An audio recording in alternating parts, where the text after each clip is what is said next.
حضرت آدم علیہ السلام کی پیدائش سے قبل آسمانوں پر دو قسم کی مخلوق رہتی تھی، ایک نوری اور دوسری ناری۔ نوری مخلوق نور سے پیدا کیے گئے تھے جسے ملائکہ یا فرشتے کہا جاتا تھا۔ یہ دن رات عبادت الہی میں مصروف رہا کرتے تھے اور ان کے یہاں نہ ہی عورتیں ہوتی تھیں اور نہ ہی ان کی نسل چلتی تھی۔ دوسری مخلوق ناری یعنی جنات تھے جو آگ سے پیدا کیے گئے ہیں۔ ان کی عورتیں بھی ہوتی تھیں اور ان کی نسل بھی خوب پھیلتی تھی۔ خدا نے انہیں اپنے حمد و ثنا کرنے کے لیے بنایا تھا۔ یہ سب اللہ کے آسمانی لشکر تھے اور اس مقصد کے لیے بنائے گئے تاکہ اپنے خالق و مالک کو جانیں، ہمیشہ تک اس کی خدمت اور عبادت کریں۔ ایک مسلمان کے ایمان بالغیب کا تقاضا ہے کہ وہ ان تمام مخلوقات کے بارے میں جو کچھ قرآن و حدیث سے ثابت ہے اس پر بلا کسی کمی بیشی بغیر کسی شک کے ایمان لائے۔ انہی مخلوق میں ایک معزز ہستی عزرائیل تھا۔ عزرائیل کا مطلب ہے خدا کا عزیز۔ اسے اللہ نے دیکھتے ہوئے آگ کے شعلوں سے پیدا کیا تھا۔ حضرت آدم علیہ السلام کی پیدائش سے 144,000 سال پہلے سموم جنات کی پیدائش ہوئی۔ یہ جنات کا بابا آدم تھا۔ سموم جن کو زمین پر بھیج دیا گیا جہاں 300 سال گزرنے کے بعد زمین پر اسے اپنی نسل کی جن مخالف ملی جس سے اس نے شادی کر لی اور وقت گزرنے کے ساتھ کثیر تعداد میں اس کی اولادیں ہوئیں۔ ابتدا میں تو یہ قوم جنات اللہ کے فرمانبردار اور اطاعت گزار تھے، لیکن بہت جلد یہ سرکش اور نافرمان ہو گئے۔ جب کہ ان کی بدعمالیوں کی حد پار ہو گئی تو کثیر تعداد میں جنات نے موت کا ذائقہ چکھا اور وہ مر گئے۔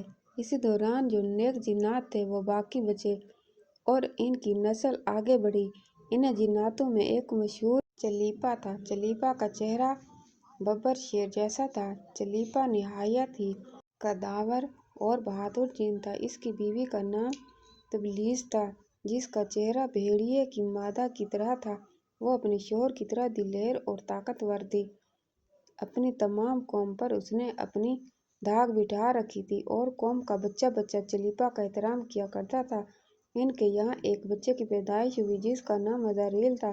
عزرائیل میں اپنی ماں اور باپ دونوں کی خصوصیات شامل تھیں، یعنی وہ نہایت ہی سرکش، مکار، طاقتور اور بہادر تھا۔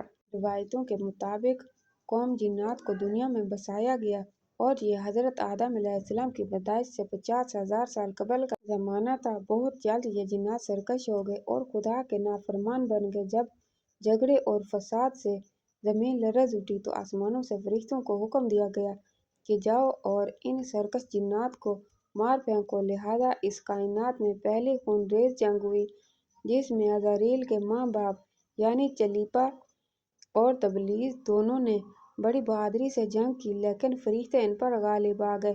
فرشتوں کا وار ان جنات پر اس طرح پڑتا کہ وہ رچ کھا کر گر پڑتے۔ اسی جنگ کے دوران عزرائیل کے ماں باپ مارے گئے اور قوم جنات کے سرکش جنوں کو قیدی بنا لیا گیا۔ ان قیدیوں میں عزرائیل بھی تھا۔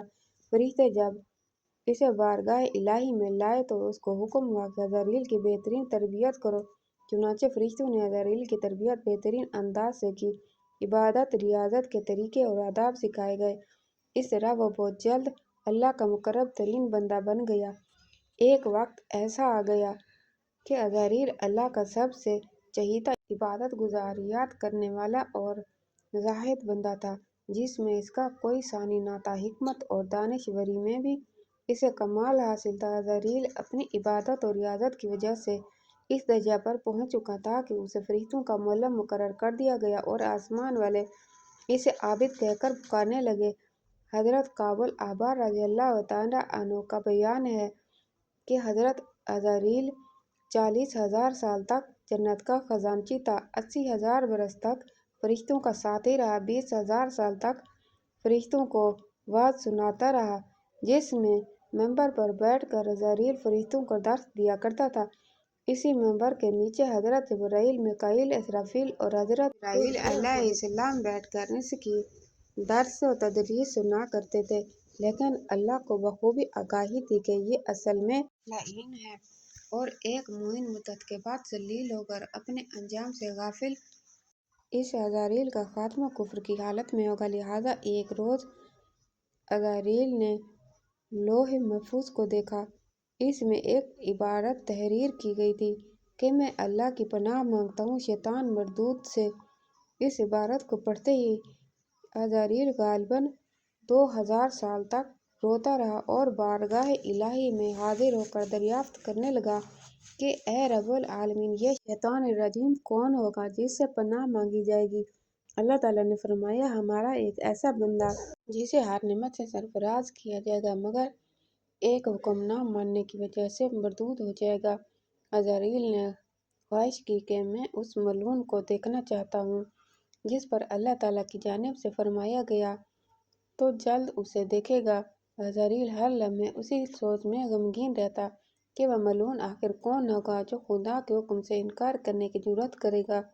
اس خوف سے وہ مزید عبادت اور توبہ میں مصروف رہنے لگا، یہاں تک کہ ہزاروں سال بیت گئے۔ جب ایک روز عزرائیل کو معلوم ہوا کہ اللہ تعالیٰ ایک نئی مخلوق پیدا فرما رہے ہیں جس کے لیے دنیا کے ہر کونے سے مٹی لائی گئی ہے، اللہ تبارک و تعالیٰ نے حضرت آدم علیہ السلام کے پتلے کو اپنے دست قدرت سے پیدا فرمایا اور یہ بغیر روح کے 40 سال تک اسی حالت میں پڑا رہا۔ فرشتے جب اس کے پاس سے گزرتے تو گھبرا جاتے ہیں۔ ان میں سب سے زیادہ گھبرانے والا ابلیس تھا۔ یہ اس کے پاس سے گزرتا تو اسے مارتا، جس کی وجہ سے اس کے جسم سے ایسی آواز نکلتی جیسے کھنکھناتی مٹی کی ٹھیکری سے نکلتی ہے۔ اور پھر وہ دن بھی آ گیا جب اللہ تبارک و تعالیٰ نے فرشتوں سے فرمایا کہ میں زمین پر اپنا ایک نائب بنانے لگا ہوں، وہ زمین پر میرے احکام کو نافذ کروائے گا۔ فرشتوں نے فرمایا، ایک پاک پروردگار، وہ زمین پر فساد برپا کریں گے اور یہ آپس میں خون ریزی کریں گے، جبکہ ہم تو دن رات آپ کی تسبیح کرتے رہتے ہیں اور آپ کی پاکی بیان کرتے ہیں۔ اللہ تبارک و تعالیٰ نے فرمایا، جو کچھ میں جانتا ہوں وہ تم نہیں جانتے۔ پھر اللہ نے حضرت آدم علیہ السلام کو تمام چیزوں کے نام سکھائے اور انہیں فرشتوں کے سامنے پیش کرتے ہوئے فرمایا، اگر تم سچے ہو تو مجھے ان کے نام بتاؤ۔ انہوں نے کہا کہ تو پاک ہے، ہم تو اتنا ہی جانتے ہیں جتنا تو نے ہمیں بتایا، بے شک تو بڑے علم و حکمت والا ہے۔ پھر اللہ تعالیٰ نے فرمایا، اے آدم، ان چیزوں کے نام بتا دو۔ پھر حضرت آدم نے انہیں نام بتا دیے تو فرمایا، کیا میں نے تمہیں نہیں کہا تھا کہ میں آسمانوں اور زمین کی چھپی ہوئی چیزوں کو جانتا ہوں اور جو تم پر ظاہر کرتے ہو اور جو تم چھپاتے ہو؟ پھر فرشتوں کو حکم دیا کہ آدم کو سجدہ کرو، لہٰذا انہوں نے سجدہ کیا مگر عزرائیل نے سجدہ سے انکار کیا۔ اللہ تعالیٰ نے فرمایا، تجھے سجدہ کرنے سے کس چیز نے منع کیا جب کہ میں نے تجھے حکم دیا؟ اور وہ کہنے لگا، میں اس سے بہتر ہوں کہ تو نے مجھے آگ سے بنایا اور اسے مٹی سے بنایا۔ میں ایسا نہیں کہ اس انسان کو سجدہ کروں جسے تو نے سڑے ہوئے کھنکھناتے گارے سے پیدا کیا۔ اللہ نے فرمایا، اب تو یہاں سے نکل جا کیونکہ تو مردود ہو چکا ہے اور قیامت تک تجھ پر میری پنکار ہے۔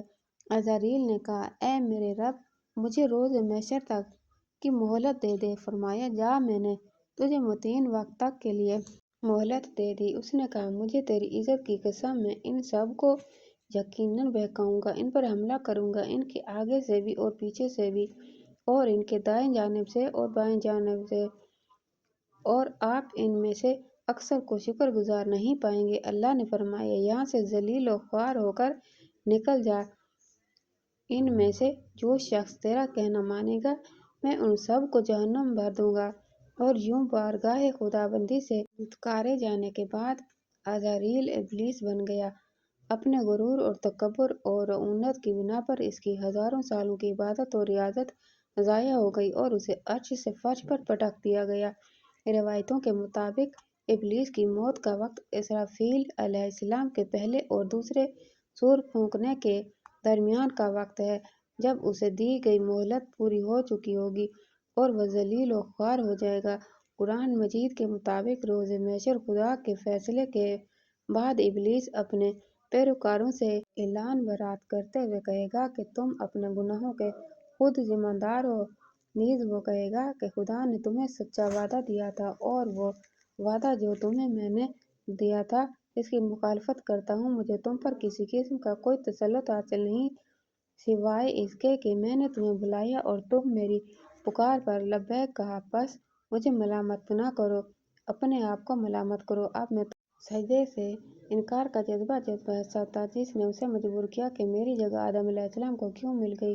یہ اس کا جذبہ تکبر اور غرور کا تھا کہ میں سب سے اعلیٰ ہوں۔ اللہ پاک کمی بیشی معاف فرمائے اور ہمیں شیطان مردود کے شر سے محفوظ فرمائے اور اپنے حبیب صلی اللہ علیہ وسلم کے طریقے مبارک پر زندگی گزارنے کی توفیق نصیب فرمائے۔ آمین ثم آمین۔ تو ویڈیو کیسی لگی کمنٹ باکس میں رائے کا اظہار کر دیجیے گا اور ویڈیو کو لائک اور چینل کو سبسکرائب کرنا مت بھولیے گا۔ انشاءاللہ تعالیٰ اگلی ویڈیو کے ساتھ حاضر ہوں گے، تب تک کے لیے اللہ حافظ۔